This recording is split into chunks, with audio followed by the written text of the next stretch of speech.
vamos a conversar en unos instantes nada más con Silvia Viñas, que está ahí en el teléfono, ¿verdad, Silvia? ¿Cómo estás? Buenos días. Hola, buen día. Buen día, Elena. Buen día a todos los y las oyentes. Muchas gracias por la invitación a participar en tu programa. De Bueno, todos bueno, no, ustedes. gracias a vos, Silvia. Queríamos hacer una pequeña introducción. Bueno, ayer, 10 de diciembre, celebramos el nuevo aniversario de la Declaración de los Derechos Humanos, sancionados en la ONU en 1948, y la continuidad de la democracia en Argentina que recuperamos en 1983. 38 años de lucha por el nunca más a los golpes militares contra el terrorismo de Estado. Y bueno, queríamos entonces hablar con Silvia, que es psicóloga social, es coordinadora general de Barrilete Cultural, es profesora adjunta de la Cátedra Libre de Derechos Humanos de la Facultad de Filosofía y Letras de la UBA, y queríamos hablar justamente, Silvi, sobre este trabajo que realizan desde el año 1994, de sus inicios, y bueno, cómo están desarrollando ahora sus actividades. Así que Bueno, si querés, te damos la bueno, palabra. muchas gracias. Bueno, en principio, la verdad que sí es para celebrar. El 10 de diciembre siempre es una fecha para celebrar, mucho más en nuestro país, que en el sentido de los derechos humanos ha tenido tanta resonancia. Los derechos humanos en nuestro país han logrado tener un lugar que no en todos lados han podido tener, ¿no? Y en ese sentido, por los logros que se han tenido, por los logros que ha tenido la comunidad, más que los que han luchado después ante el terrorismo de Estado, la verdad que es muy importante, que es destacable el lugar que tenemos en el mundo con respecto a este tema de poder tener a los genocidas en juicio, muchos ya encarcelados, o sea, realmente es un logro muy importante. Bueno, les cuento de la Cátedra Libre de Derechos Humanos, como vos comentabas, se creó en el año 1994, y con un hito muy importante para nosotros, fue que quien estuvo a cargo en ese momento, quien fue designado el profesor titular de esta cátedra, fue Osvaldo Bayer. Ayer en Canal Encuentro pasaron la libertad de Osvaldo Bayer. Bueno, un ser entrañable, un intelectual que su saber siempre estuvo en diálogo con las realidades históricas y las realidades sociales y políticas de su país. Nunca olvidó a ninguno de sus compañeros y compañeras que lo acompañaron en los momentos previos a la dictadura y el terrorismo de Estado, ni luego, ¿no? Claro. Y Osvaldo Bayer, ya cuando constituye, que en realidad fue, la cátedra se arma porque los estudiantes proponen esta idea de tener una cátedra que sea libre además y sobre derechos humanos, y lo proponen a Osvaldo Bayer.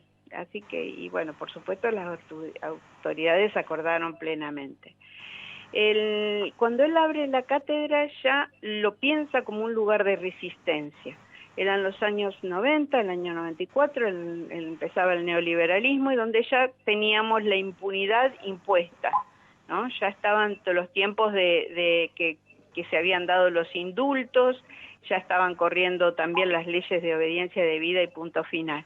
Entonces se constituyó un espacio en donde empezamos a debatir, y ahí iban todos los actores y los protagonistas de aquellas épocas, luchando para lograr un espacio de cómo romper esa impunidad que parecía inviolable, que no se podía violentar. Y sin embargo, después así fueron haciéndose los juicios de la verdad, después fueron lográndose los juicios en España. Y todos estos actores pasaban por nuestras aulas y la gente estaba abarrotada, un aula que tiene más de 400 personas, y siempre estaba abarrotada todos los viernes. Yo creo que esa es una de las enseñanzas grandes que nos dejó Osvaldo, que el pensamiento no puede estar alejado del pueblo, que el pensamiento siempre tiene que estar acompañado del pueblo. De los derechos humanos, de la palabra derechos humanos, no hay nadie que se pueda apropiar. nadie, ningún académico, ningún intelectual, ningún sector político. Los derechos humanos es una práctica. Los derechos humanos tienen que ver con las construcciones que se van haciendo colectivamente por la dignidad humana.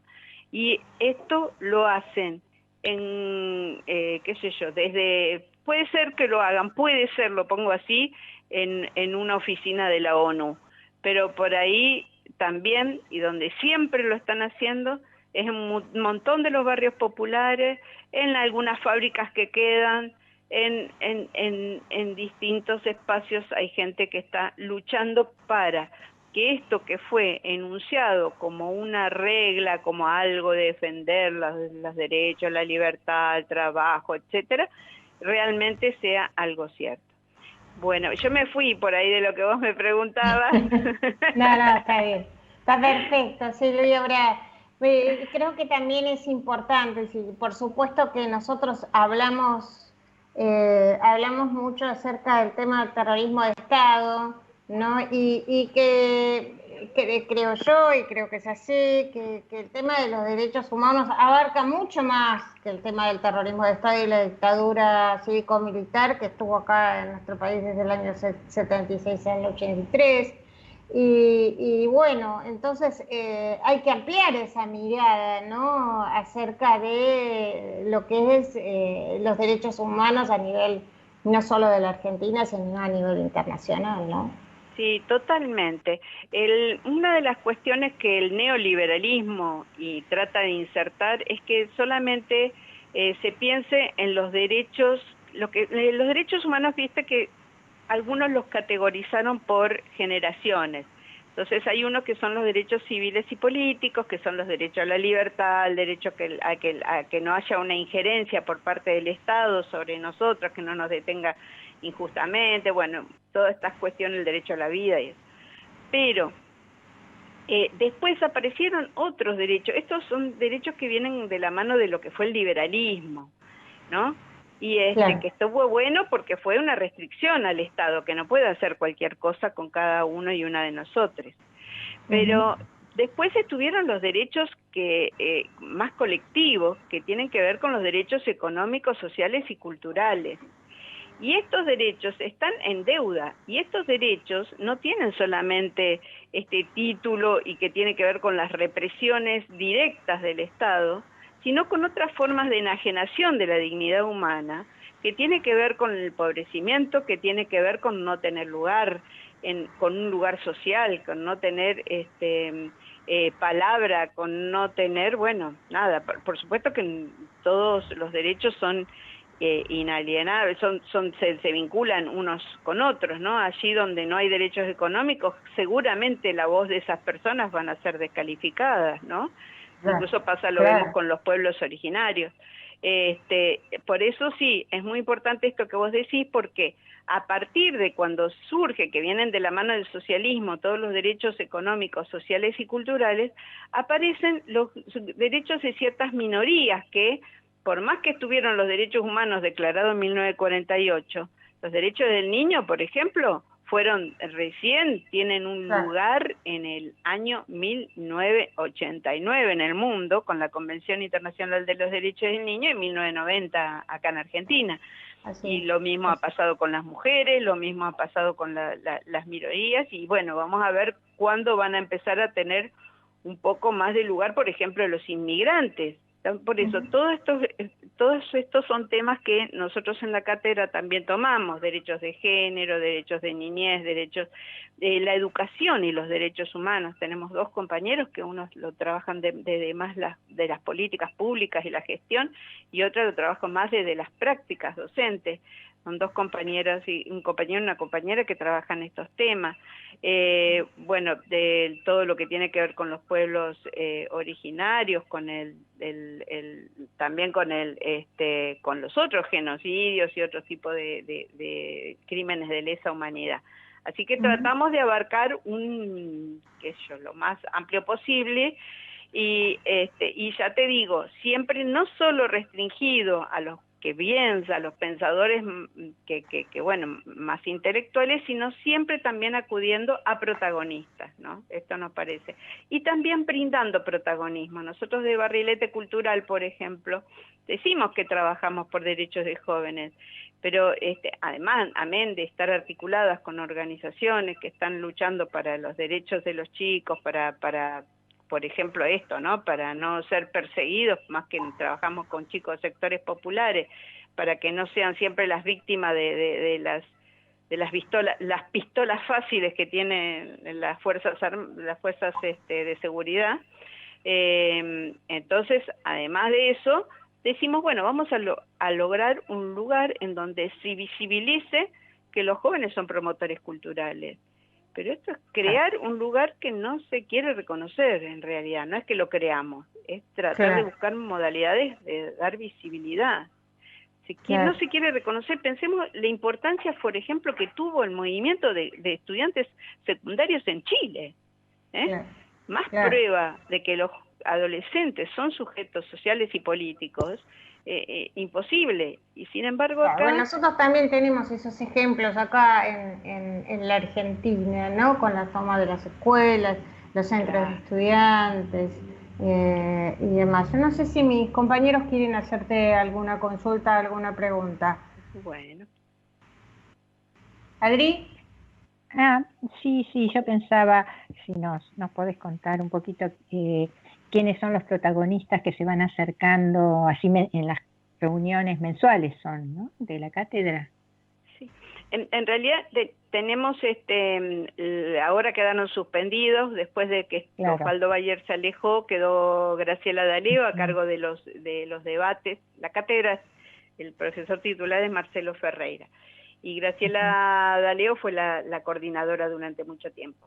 Y ella quedó a cargo de los foros de debate. Estos foros de debate en general se tomaban temas muy coyunturales o algunos de recorrido histórico, como ya digo que en ese momento teníamos que tomar los testimonios del terrorismo de Estado en los años 90, pero después han pasado los temas, por ejemplo, cuando fue lo de Bolivia, tocábamos el tema de Bolivia, por darte un ejemplo, y los protagonistas eran personas que estaban en comunicación, en medios, que estaban muy informados sobre eso, y las mujeres bolivianas que vinieron y contaban las cholas, con sus trajes de cholas, y contaban lo que había sido, por ejemplo, con las lágrimas en los ojos cayéndoles y diciendo, no queremos tener que volver a cruzar cuando estamos adelante de los otros blanquitos en nuestro país. Queremos seguir teniendo las escuelas en el campo. Esto por darte un ejemplo, pero después estuvieron todos los temas de coyuntura, o que no, por ejemplo, mira, para darte un ejemplo, yo no olvido, ahora que estamos cerca, bueno, en el 2001 también lo hubo, pero ¿se acuerdan con Costequi Santillán? Bueno, cuando mataron a Costequi Santillán, ese viernes, creo que, no sé, fue un día, el viernes teníamos un foro, y en ese foro, por ejemplo, estaban los actores, estaban los compañeros y compañeras comentando sobre la situación y desmintiendo porque que habían sido un hecho de como decía el gobierno, como decía Clarín, por supuesto, que había sido un hecho de que tuvieron que reprimir algo violento, y no que había sido un asesinato. Allí ellos estaban denunciando, estaban por Intimedia, creo que había sido que había surgido el tema, allí ellos estaban denunciando esto. O sea, en ese sentido son los actores, los trabajadores del ferrocarril cuando se cerraron los ferrocarriles.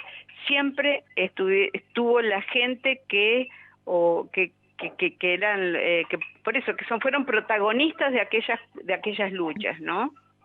Ahora, te pregunto para ir cerrando, Silvi, sí. Estamos hablando con Silvia Viñas. Yo sé que estuvimos nosotras conversando fuera del micrófono que hubo 500 compañeros y compañeras desaparecidas durante el terrorismo del Estado en esa facultad, en la Facultad de Filosofía y Letras, y que también desde la facultad se elaboraron bases de datos, se recuperaron legajos, incluso se pusieron baldosas, ¿no? Y muchos estudiantes incluso participaron en las audiencias de los juicios a los genocidas, ¿verdad? Exacto. En ese sentido, me parece muy importante que una institución educativa como es la Facultad de Filosofía y Letras haya abierto, por ejemplo, en este caso, junto a Graciela D'Aleo, que es de la cátedra, un programa que se llama Universidad y Dictadura. A través de ese programa, lo que han hecho es recuperar la memoria, pero no solamente la memoria poniendo baldosas que se han puesto, en verdad acá nosotros lo que hicimos fue en el aula 108, que recomiendo ir a verla, están las fotos y los datos de todas las personas que han sido desaparecidas, pero sino también rastrear, hacer entrevistas a todos y los que puedan llegar a conectar de personas que fueron estudiantes, docentes, no docentes, dentro de la facultad, y que fueron afectados por el terrorismo de Estado. Entonces, se han recuperado los legajos, pero además se han hecho entrevistas y todo, y se queda como una documentación. Claro. Y después se ha podido dar esa documentación a familiares, pero además cualquiera que quiera investigar sobre alguien puede ir y acudir a la facultad y pedir y acercarse, pueden escribirnos todo y acercarse a este material. Y después, que algo muy importante es que la facultad es querellante, se ha instituido como querellante dentro de las causas, perdón, en este momento no las tengo acá presentes, son 2 causas, pero esto es una posición absolutamente importante. Cuando yo decía las prácticas y las retóricas, esto no es estar en una retórica, esto es asumir una posición. Y esto es lo que nos parece importante. Como nosotros, como docentes dentro de la Cátedra Libre, en todas nuestras actividades instamos a que se vayan, y esto hay que resaltarlo permanentemente, a los juicios a los represores y los crímenes de lesa humanidad. Claro. Son libres, son abiertos y no va casi nadie. Y realmente todos los estudiantes y estudiantes, las y los estudiantes que han ido, siempre se han sorprendido y se han conmovido y han sentido la historia que les atravesaba la historia. Y esto es importante, dejarnos un poco atravesar por la historia. Los derechos humanos no son una retórica, tenemos que dejar que nos atraviesen las injusticias, acercarnos, para poder de ahí nos va a cambiar subjetivamente, y mucho más si lo hacemos en forma colectiva. Y esto es lo que hay que cambiar. El discurso de los derechos humanos lo está usando la derecha, pero a rajatabla. Estados Unidos propone la Declaración de los Derechos Humanos, y después nosotros en el 48 y nosotros en el 83 tuvimos que estar festejando que al fin se terminaba un terrorismo de Estado que el mismo Estados Unidos nos impuso a todos los países de Latinoamérica. Entonces sabemos que desde el poder hay retóricas de derechos humanos que a veces son para reprimir con sentidos como se llaman humanitaristas, y que van y avanzan sobre determinados países que por ahí encubriendo otros determinados intereses. Entonces, de la retórica a la práctica, de aquello que dice una palabra que es, no, hay un hiato, hay que plantear el desacuerdo si nosotros no estamos incluidos, o si hay alguien que no está incluido, porque a veces no somos directamente nosotros, pero cuando hay otro que no está incluido, nos va a afectar a todos. Así que esta idea liberal de los derechos, que no, yo tengo mi libertad, no me vacuno, yo tengo mi libertad y junto plata, lo importante es la propiedad privada. No, la propiedad privada es tan relativa, también puede aparecer y desaparecer en la historia. La historia de los pueblos nunca nadie la puede terminar. En un momento, Silvia, de inflexión, diría, ¿no? Ayer con el acto, con la presencia de Lula y del Pepe Mujica, y con alguna perspectiva importante de cambios en los gobiernos justamente de Brasil, de Chile, y lo que está pasando en Latinoamérica, estamos ahí en una puja muy, muy importante a nivel internacional, y creo, por lo menos tenemos muchos la esperanza, y se manifestó ayer en la Plaza de Mayo y en otras plazas del país, ¿no? Nuestro deseo como pueblo, ¿no?, de que los derechos humanos y la democracia sigan vivitas y coleando, y que, bueno, que se pueda transformar. Hay otra realidad posible que podemos transformar. Silvia Viñas, te mando Muchas un gran gracias. abrazo, te mandamos un gran abrazo desde Sintonía Educar, te agradecemos muchísimo tu intervención esta mañana aquí y bueno, y adelante con esa maravillosa cátedra de Derechos Humanos en Filosofía y Letras. Un gran abrazo. Muchas gracias, un abrazo a todos. Gracias, un abrazo a todos. Gracias, un abrazo a todos.